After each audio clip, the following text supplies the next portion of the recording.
जय हिंद दोस्तों, स्वागत है आपका हमारे YouTube channel dream job with Ankit पे। दोस्तों वीडियो में इलाहाबाद हाईकोर्ट के ग्रुप डी के मैथ पार्ट का पूरा सलूशन आपको देने वाले हैं, जिसमें आपको व्याख्या सहित पूरा हल मिलेगा और उसमें कौन सा आपका ऑप्शन सही है ये भी हम आपको बताएंगे। पूरा वीडियो आप ध्यान से देखिएगा, कोई भी पार्ट बीच में मिस मत करिएगा। चलिए शुरू करते हैं। दोस्तों हम यहाँ पे आ गए हैं कंप्यूटर की स्क्रीन पर, और यहाँ पे हमारा जो मैथ का सवाल है, इसका मैथ का पहला जो क्वेश्चन है आपको यहाँ पे देखने को मिल रहा होगा। यहाँ पे थोड़ा सा क्वेश्चन आप ध्यान से देखिएगा। कहता हूँ मैं जूम कर देता हूँ थोड़ा सा। देखिए क्वेश्चन है कि यदि त्रिभुज का मतलब प्लस है, त्रिभुज की जगह पे हमें प्लस रखना है, और यहाँ पे और यानी यहाँ पे चतुर्भुज का मतलब गुणा है, तो 4.2 त्रिभुज 7.1 फिर चतुर्भुज 5 कितने के बराबर होगा। तो यानी हमें यहाँ पे पहले 4.2 लिख लेना है, फिर यहाँ पे त्रिभुज की जगह पे हमें प्लस लगाना है, प्लस, और उसके बाद 7.1, फिर यहाँ पे इसकी जगह पे गुणा रखना है तो गुणा हमने रख दिया। उसके बाद गुणा कितने करना है, 5 से गुणा करना है। अब जो नियम होता है का को पहले साफ, पहले गुणा हम करते हैं तो यहाँ पे इसको हो जाएगा 4.2 प्लस 7, 5 से गुणा करेंगे, 5 एक नम 5, 5 सत्ते 35, तो 35 और 4 हो जाएगा 39, 39 5 2 7। इसका तीसरा ऑप्शन सही हो जाएगा।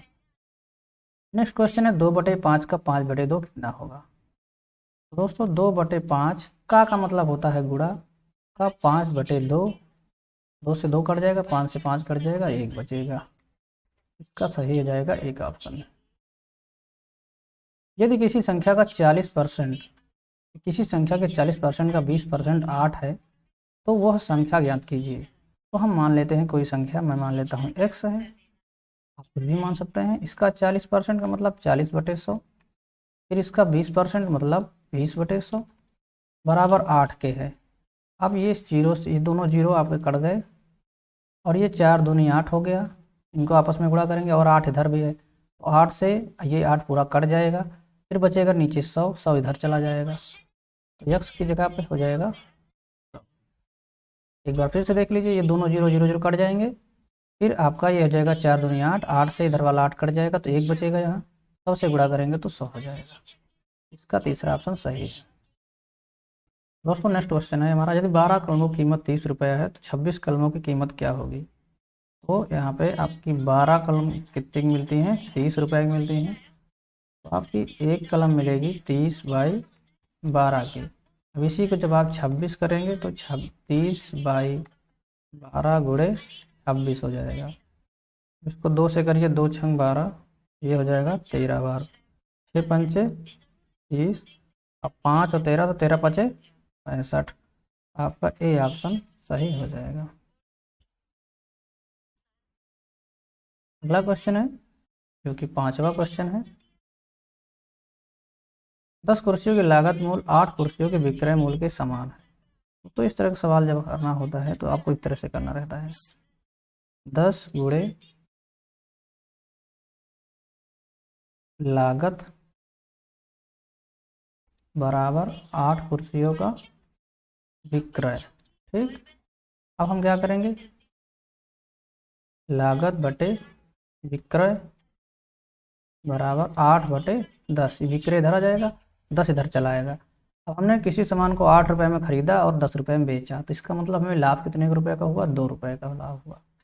तो जब हमें लाभ पता है तो प्रतिशत लाभ निकालने के लिए हम क्या सूत्र लगाते हैं, लाभ बटे क्रय या लागत, लाभ बटे लागत इंटू 100। अब हमें लाभ कितना का हुआ, 2 का, लागत हमने लगाई थी 8 की, इंटू 100, 2 चौके 8, 4 से कटे कितनी बार जाएगा, 25 बार। तो इसका आंसर सही हो जाएगा। बट्टा का परिकलन सदैव किया जाता है, यानी कि हमें जब कोई भी चीज़ छूट दी जाती है तो सदैव अंकित मूल्य पर छूट दी जाती है। फिर 10% प्रतिवर्ष की ब्याज दर से 28 रुपये पर 18 माह का चक्रवृद्धि ब्याज निकालना है आपको। दोस्तों पहले हम यहाँ पे 18 माह का, चूँकि चक्रवृद्धि ब्याज यहाँ पे वार्षिक दिया हुआ है और यहाँ पे निकालना हमें 18 माह का, तो हम क्या करेंगे, पहले 2800 रुपये पे SI निकालेंगे। SI का फार्मूला क्या होता है, यहाँ पे हम SI बराबर होता है PRT बाई 100।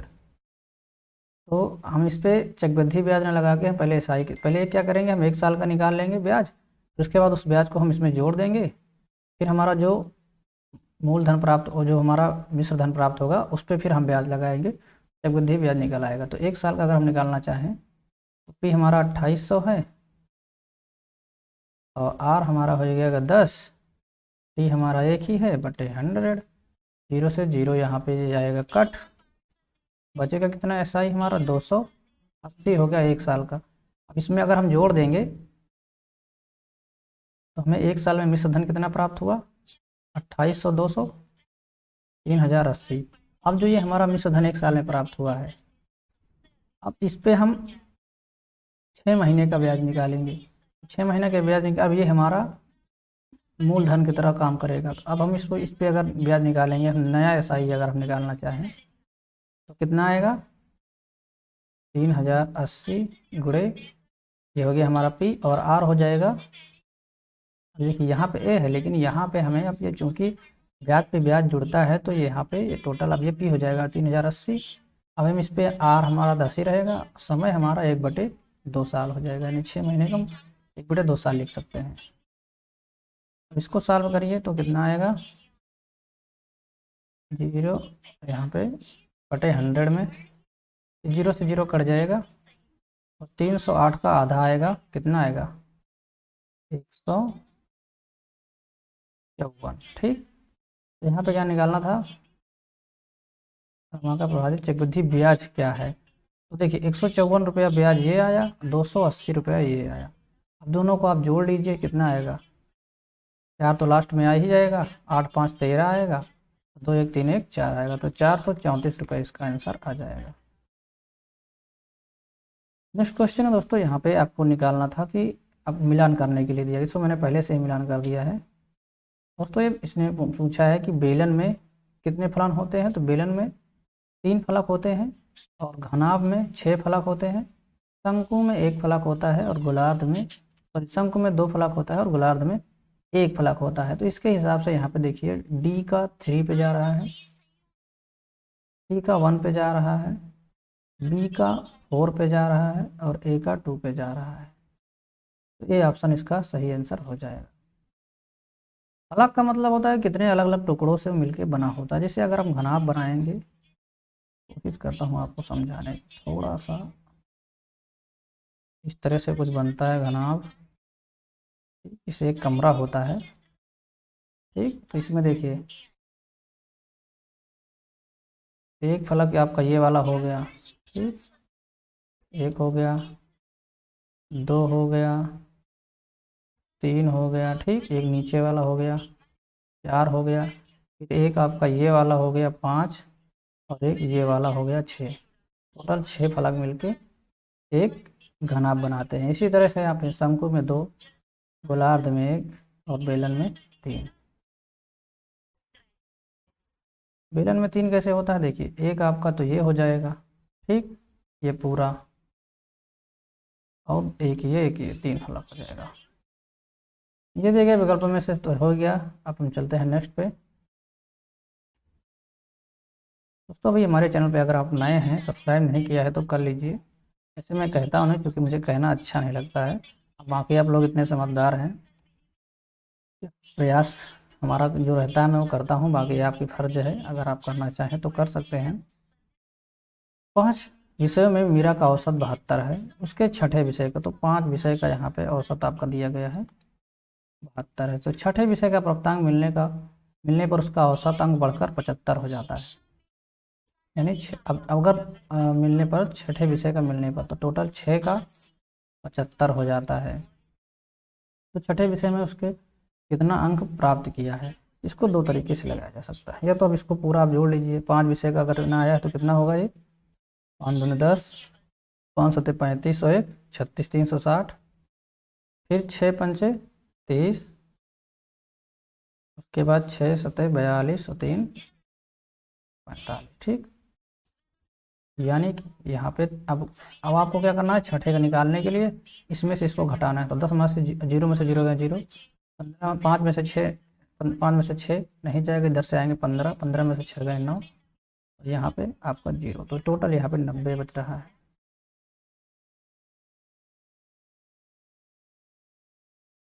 देखिए इसको कैसे सॉल्व करेंगे। यहाँ पे ये है, मान लीजिए इसको a, इसको मान लीजिए b, तो ये हो जाएगा, ये है कितना है 4ab, ठीक। अब हम a प्लस बी का होल स्क्वायर जब सूत्र बनाते हैं,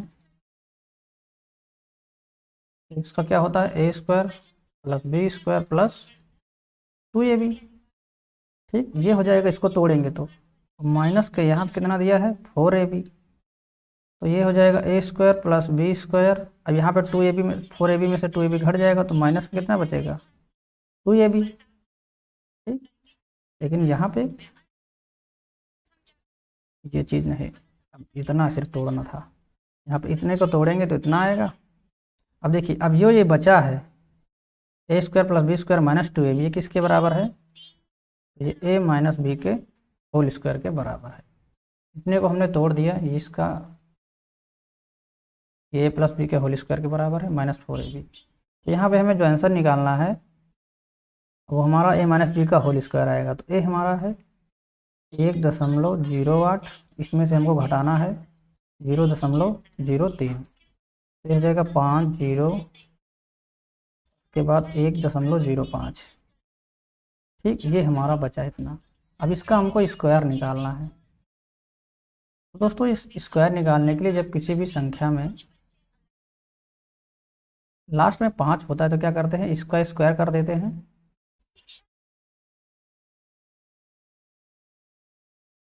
तो 5 का स्क्वायर करेंगे कितना आएगा 25 आएगा।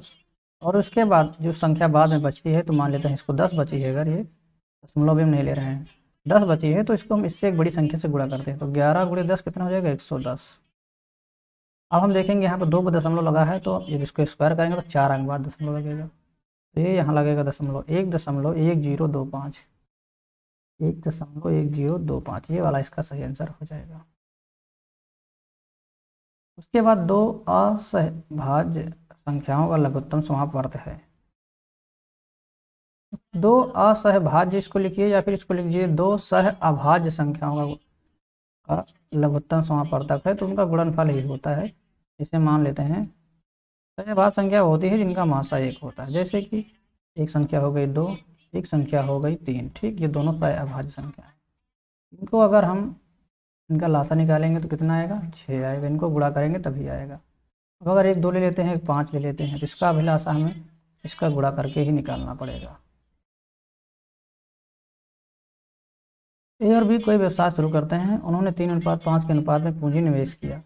उनके द्वारा निवेश किए गए समय का अनुपात इतना है, और यहाँ पे पूंजी ये है, उनके लाभ का अनुपात ज्ञात कीजिए। तो दोस्तों जब हम किसी चीज़ का लाभ का अनुपात निकालना रहता है, तो हम उनकी जो पूंजी है वो कितने समय तक लगी थी उसका कंपैरिजन करके निकालते हैं। तो हमें उनके अगर पूंजी में निकालना है P1 रेशियो P2, तो हम उनके यहाँ पे हम आएंगे पहले 3, और यहाँ पे समय कितना लगा है 2 साल। इसी तरह फिर यहाँ पे अनुपात लगाएंगे, और 5 रेशियो 3, इसका कितने समय लगा 3, 3 दूनी 6 रेशियो, और 5 3 15।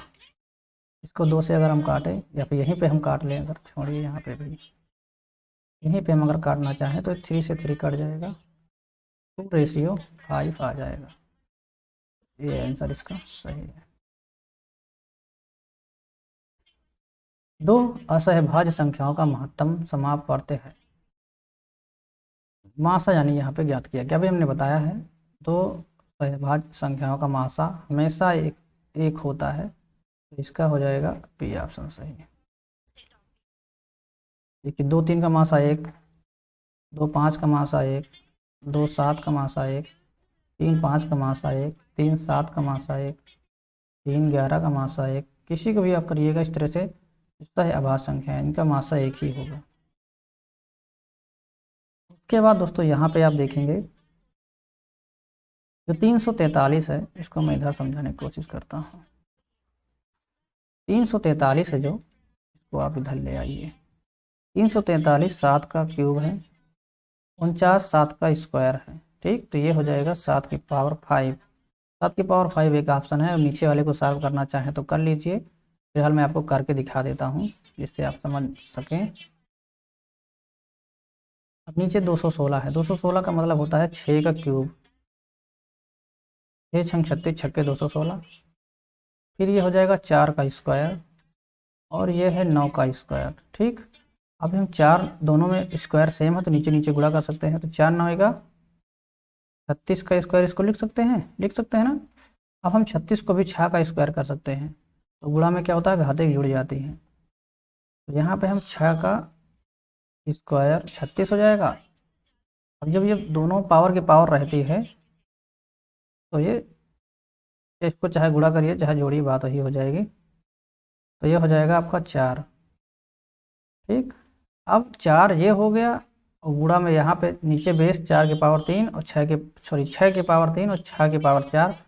तो जो गुणा में है घातें जुड़ जाती हैं, बेस सेम रहता है। तो ये हो जाएगा 6 की पावर 4 + 3 यानी 7। नीचे हो जाएगा 6 की पावर 7, इसका ये ऑप्शन सही हो जाएगा। ये जाएगा आपका तीसरे पे जाएगा, ये आपका जाएगा तीसरे पे। ठीक, ये आपका तीसरे पे चला जाएगा और फिर 5 यहीं 15। उसके बाद ऊपर कितना बचेगा यहाँ पे 4/7 × 21। तो ये यहाँ पे सी ऑप्शन 4 पे चला जाएगा। ये जा रहा है 3 पे, सी जा रहा है 4 पे। एक ही ऑप्शन बच रहा है, तीसरा ऑप्शन इसका सही है। बाकी मैं और ऑप्शन आपको क्लियर करा देता हूँ क्योंकि मेरा फर्ज आपको बताना है। इस वाले को मैं यहीं पे थोड़ा सा मैं आपको क्लियर कराता हूँ, इस वाले को। अब मैं इनको थोड़ा सा हटा दूँ जिससे आपको थोड़ा सा समझने में आसानी हो। देखिए, जब ये ऊपर बार का चिन्ह लगा रहता है ये वाला, इसका मतलब है कि आपको इसको पहले सॉल्व करना है। यहाँ पे मुझे थोड़ा सा डाउट हो रहा है, ये वाला चिन्ह इन्होंने अपने मन से लगाया है कि इसमें लगा हुआ था, फिलहाल इन्होंने शायद लगाया हुआ है, तब भी इसका मतलब ये हुआ 1 - 1 करेंगे तो 0 हो जाएगा। ठीक, तो इसका मतलब ये हुआ इस ब्रैकेट में पूरे की वैल्यू कितनी बची, सिर्फ 1 बची। ठीक, अब हम इस वाले ब्रैकेट से बाहर अगर निकलेंगे, इस वाले और इस वाले से, तो हमें सिर्फ 1 निकल के आएगा। फिर अब हम इधर देखेंगे, मंझला ब्रैकेट हमारा यहाँ है, मंझला ब्रैकेट यहाँ है। अब इसमें क्या बचा 1 - 1, ये 0 हो जाएगा, इसका भी काम ख़त्म। अब बच रहा है क्या, इधर बच रहा है हमारा, अब बड़ा ब्रैकेट यहाँ है और यहाँ पे देखिए यहाँ भी सिर्फ 1 बच रहा है। फिर 1 से 1 - 1 ये भी 0 हो जाएगा। तो v की वैल्यू यहाँ पे, b की वैल्यू आ गई आपकी 0, यानी b जा रहा है 1 पे, b 1 पे जा रहा है। बच रहा क्या, d बच रहा, सिर्फ d जाएगा 2 पे। करना चाहे तो कर लीजिए। क्या करना है, पहले आपको इनको आपस में गुणा करना है, फिर इनको गुणा करना है, क्योंकि गुणा को पहले करना है। तो ये कितना आएगा 15 0 0, 15 छक्के 90, 90 का 9 हासिल, 15 चौको 60, 60 और 9 69। और यहाँ पे 5 चौक 20, 5 दूनी 10 यानी 100 माइनस कर दो, 69 100 में से 100 निकल जाएंगे, 68 100 बचेगा। इस पे चला जाएगा, हो गया। अब आते हैं नीचे, किस संख्या का 45% 18 है। तो इसको इस तरह से कर सकते हैं, मान लेते हैं आप कोई x है, इसका 45% यानी 45/100, यहाँ पे अंश मैंने लिख दिया, 18 के बराबर है। अब इसको सॉल्व कर लीजिए। 45 से 5 से काटेंगे तो इसको कितनी बार जाएगा, 9 से काट, 9 × 5 = 45 और 9 दूनी 18, 5 से करिएगा तो 5 दूनी 10 यानी 20 बार जाएगा। तो x बराबर 20 दूनी 40। तो इसका चौथा ऑप्शन सही हो जाएगा। निम्नलिखित में से कौन सी वर्ग संख्या घन संख्या भी है। यहाँ पे 15 15 हम 225 होती है, लेकिन यह घन नहीं है। 5 × 25 = 125 होती है, यहाँ पे सिर्फ 64 ही है, जो कि 8 का वर्ग है और 4 का क्यूब है। यहाँ पे दोस्तों देखिए, मैं थोड़ा सा आपको इसको हटा देता हूँ जिससे आपको समझाने में आसानी रहे। देखिए, इसका बहुलक पूछा है, तो बहुलक वो संख्या होती हैं जो ज़्यादा बार आई होती हैं। यहाँ पे 9 9 9 3 बार आया हुआ है, तो 1 का 9 यहाँ पे हो जाएगा इससे। फिर इसका रेंज पूछा है, यानी परास पूछा है, तो छोटी संख्या को बड़ी संख्या से घटाया जाता है। यहाँ पे 1 और 9, छोटी संख्या 1 है, बड़ी संख्या 9 है। 9 और 1 का अंतर कितना, 9 8 आएगा, तो ये हो जाएगा b का 4 से। फिर इसकी माध्यिका पूछा है, तो माध्यिका में क्या किया जाता है, इसको एक आर्डर में छोटे से बड़े क्रम में व्यवस्थित किया जाता है। इसको व्यवस्थित करेंगे तो आप क्या आएगा, सबसे पहले 1, फिर 2 आएगा, 1 आएगा, 2 आएगा, 3 आएगा, 4 आएगा, 4 के बाद 7 आएगा, फिर 7 आएगा और 8 आएगा। 1 2 3 4 5 6 7 संख्याएं हैं, तो 3 इधर से हटा दीजिए, 3 इधर से हटा दीजिए, बचेगा बीच की जो संख्या, यही माध्यिका हो जाती है। तो यहाँ पे हो जाएगा c का 4 से। अब बचा 14, 7 और 12, इसको जोड़ेंगे तो आएगा 19, 14 33, 33 का औसत निकालेंगे 3 संख्या से तो 11 आएगा। किस पे जाएगा, इस पे चला जाएगा। तो इसका जो सही आंसर हुआ क्या, a का 3 से, b का 4 से, a का 3 से, b का 4 से, 3 से b का 4 से, यही ऑप्शन सही हो जाएगा पहला वाला। दो अनुक्रमिक विषम पूर्णांकों के वर्ग का मध्य का अंतर सदैव विभाज्य होता है। दोस्तों यहाँ पे देखिए, इस सवाल को करने के लिए कैसे, दो अनुक्रमिक विषम पूर्णांक मतलब दो एक के बाद एक जो विषम संख्याएं हैं उनके वर्ग के मध्य का अंतर आपको निकालना है, तो किससे सदैव विभाज्य होगा। फॉर एग्जांपल आपको समझाता हूँ, जैसे मान लेता हूँ एक संख्या 1 है, दूसरी संख्या 3 है, ठीक, इसका वर्ग 1 और इसका वर्ग आपका हुआ 9। अब इनके दोनों के मध्य का डिफरेंस आप निकालेंगे तो कितना आएगा, 8 आएगा। अब ये मत कहिए कि -8 आएगा, चूंकि दोनों के मध्य का अंतर निकाल तो बड़ी में से छोटी घटाएंगे, कितने से विभाज्य हुआ, 8 से विभाज्य हुआ। ठीक, अगर हम यहाँ पे एक संख्या ले लेते हैं 3, दूसरे ले लेते हैं 5, 5 का वर्ग कितना होगा 25, 3 का वर्ग कितना होगा 9, 25 में से 9 गए 16, ये कितने से विभाज्य होगा 8 से। चलिए एक और ले लेते हैं, एक ले लिए 5, एक ले लिए 7, 7 का वर्ग 49 माइनस 5 50 25, कितना आया 24, किससे विभाज्य होगा 8 से, 8 3, तो ये सही आंसर इसका हो जाएगा। बहु विकल्प आधारित परीक्षा में प्रत्येक सही उत्तर के लिए 1 अंक मिलता है और प्रत्येक गलत उत्तर के लिए 1/3 अंक काटा जाता है। किसी विद्यार्थी को 120 प्रश्न हल करने पर 80 अंक प्राप्त हुए, तो ज्ञात करें कि वस्तुतः उसने कितने प्रश्नों को सही रूप में हल किया था। समझ रहे हैं, 1/3 निगेटिव है, इसका मतलब ये हुआ कि आपके 3 प्रश्न गलत अगर होते हैं तो एक प्रश्न आपके, एक आपका सही वाला भी हट जाएगा।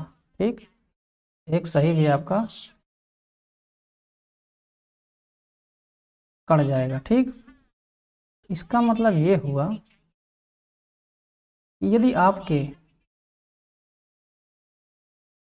3 प्रश्न गलत हुए, एक प्रश्न सही अगर आपका कट जाएगा, सही मार्क्स का कटेगा, तो यहाँ पे हमें कितना, अभी हमारे नुकसान कितना हुआ 120 प्रश्न का, 120 प्रश्न हल करने पर 80 अंक हमें प्राप्त हुए, यानी नुकसान कितने का हुआ 40 का नुकसान हुआ। अब हम ये मान लें कि हमें यहाँ पे कितने क्वेश्चन गलत किए, अगर हमने यहाँ पे देखिए हमारा जितना सही होगा इस 40 में, 120 में 120 माइनस 80 निकालेंगे कितना आएगा 40 आएगा। ठीक, अब इस 40 में हमारे 3 हिस्सा हमारे गलत के रहेंगे और 1 हिस्सा हमारे सही के रहेंगे। समझ रहे हैं आप, क्योंकि हमारा जो 40 जो माइनस हो रहा है उसमें हमारे गलत वाले तो जा ही रहे हैं, साथ साथ में हमारे 1 हिस्सा जो है वो हमारा सही वाला भी जा रहा है। तो अगर इसको हम जोड़ें तो ये हमारा कितना आएगा, 3 और 1 4 हिस्सा आ रहा है। ठीक, 3 प्रश्न ये और 1 प्रश्न सही का, अगर इसको हम 4 से डिवाइड करेंगे तो कितना आएगा, 10 आएगा। ठीक, 10 ये यूनिट है, इकाई समझ लीजिए। अब इस 10 में हम इस 10 को हम अगर इससे गुणा करेंगे तो 10 तिहाई 30 प्रश्न हमारे गलत हुए थे, और इसको इससे गुणा करेंगे तो 10 एकम 10, यानी 30 नंबर के हमने गलती की, और 10 नंबर हमारे इसके नेगेटिव, यदि 1/3 इसके कटे हमारे 10 नंबर हमारे पॉजिटिव वाले भी चले गए। तो टोटल हमें यहाँ पे क्या पूछा था, प्रश्नों को सही रूप में हल किया, तो यानी हमने 30 क्वेश्चन यहाँ पे गलत किया। तो इसका मतलब 120 में से 30 निकालेंगे तो कितना आएगा, 90 प्रश्न हमने सही किया था, 30 प्रश्न हमने गलत किया है। थोड़ा दोस्तों यहाँ पे आपको थोड़ा सा समझने में हो सकता है दिक्कत हो रही हो, इसको और तरीके से समझाया जा सकता है। इसमें हम मान के चलते हैं XY। चलिए मैं आपको वो भी तरीके से समझा देता हूँ, क्योंकि बहुत से लोग हैं उस लेवल तक नहीं पहुँच पाते हैं जिस लेवल पे मैं समझा रहा हूँ। क्योंकि पिछले वीडियो में कुछ लोग कमेंट किए थे, सर अगर इतना ही मुझे आता होता तो मैं आपका वीडियो नहीं देखता। तो मैं अब आपको बेसिक से समझा रहा हूँ। देखिए यहाँ पे अब मान लीजिए कि आपका एक प्रश्न का, एक नंबर का एक सवाल है, तो आपके 120 प्रश्न के टोटल कितने नंबर मिलेंगे, 120 नंबर मिलेंगे। ठीक, अब मैं मान लेता हूँ कि जो आपका कितने नंबर पाया आपने, 80 नंबर पाया। ठीक, ये 80 नंबर आपके मिले। अगर आप देखिए 120 एक नंबर का आपका सवाल था, 120 × 1 आपने 120 के हिसाब से किया। अगर एक नंबर आपको मिलता तो 120 नंबर मिलता। अब हम क्या करेंगे, इसमें से माइनस करेंगे। लेकिन यहाँ पे देखिए दोस्तों, देखिए हम इसको थोड़ा सा और आपको डिटेल में समझाते हैं। हमें 80 नंबर मिले। अब हम मान लेते हैं कि हमारा जो क्वेश्चन हमने गलत किया था, हमने x क्वेश्चन गलत किए थे, यानी हमें सही कितने हुए, तो हमें पता तो है नहीं, 120 माइनस x क्वेश्चन हमारे सही हुए।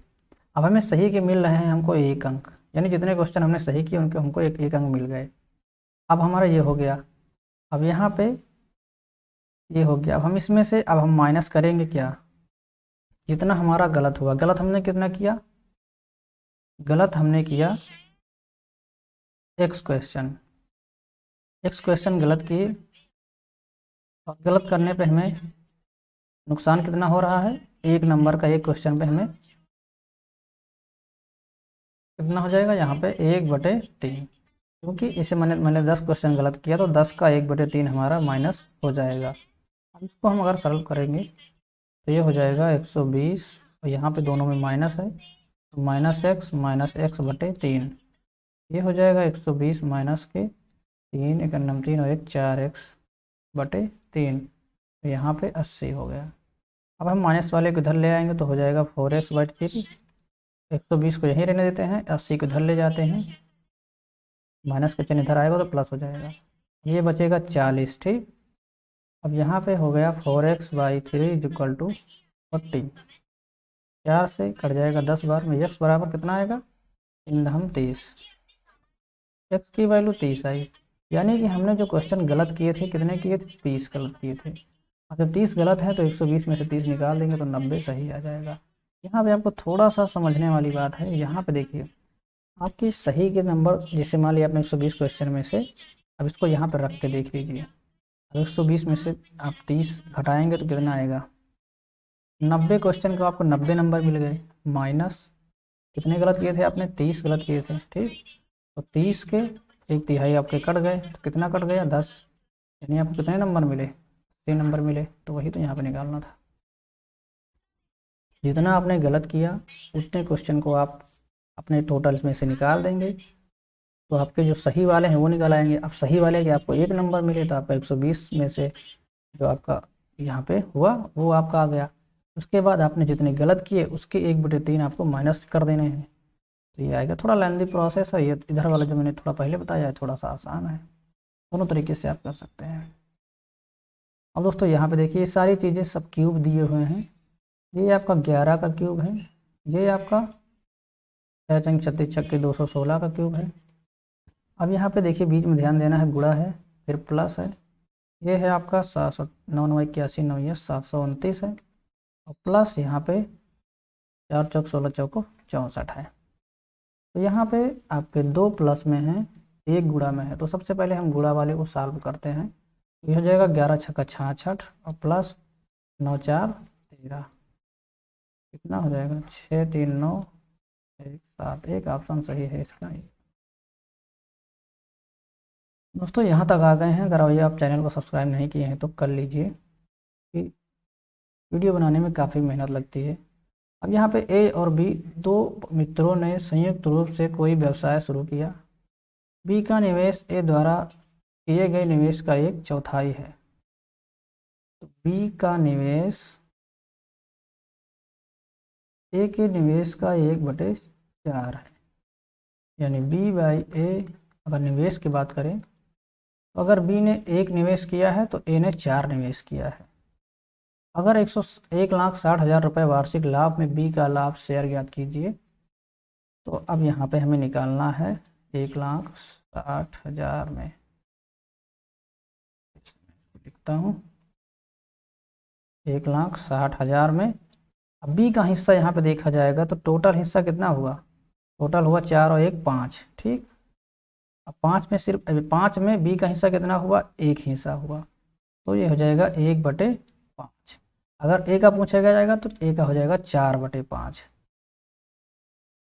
अब हम इसको अगर सॉल्व करेंगे तो ये 5 जो जाएगा ये इतना 160 32 बार में जाएगा, 32,000 यहाँ पे आंसर आ जाएगा।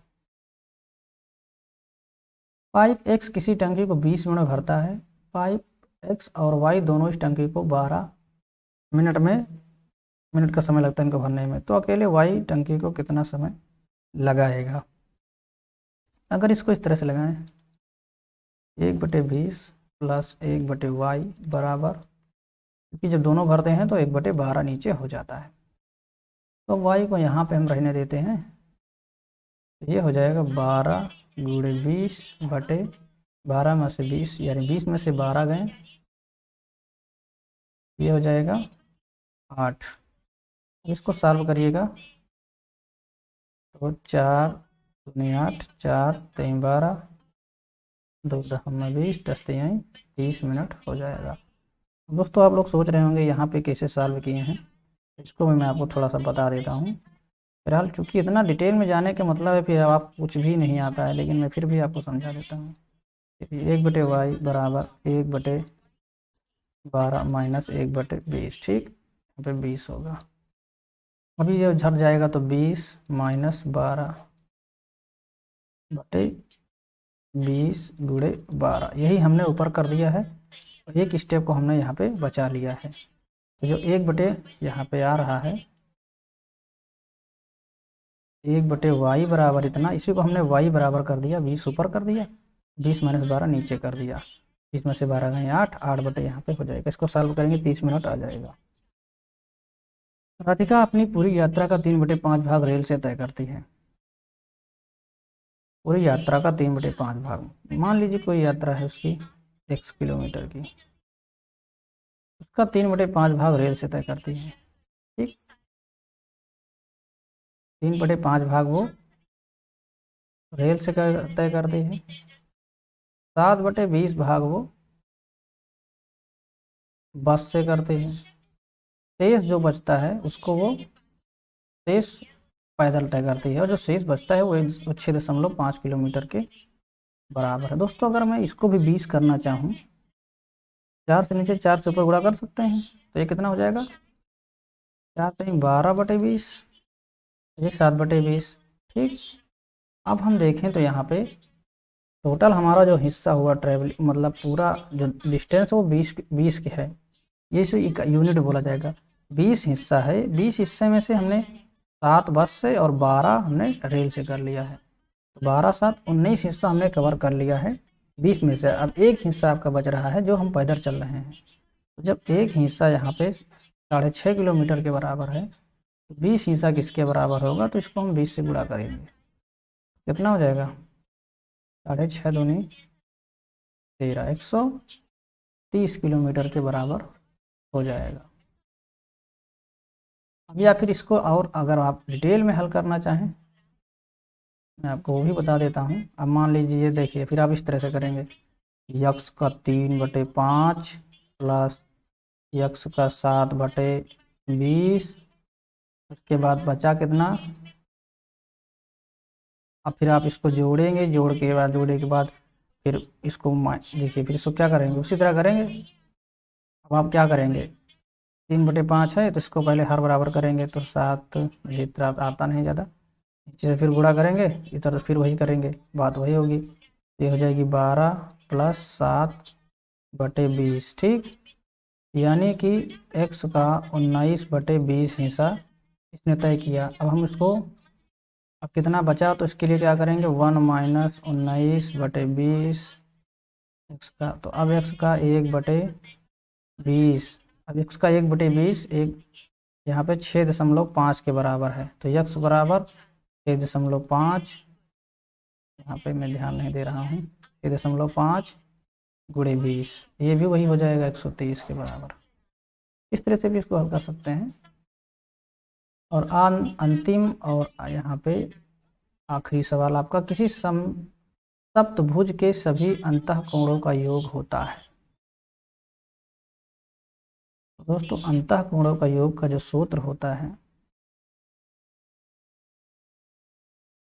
n-2 इंटू 180 अंश होता है।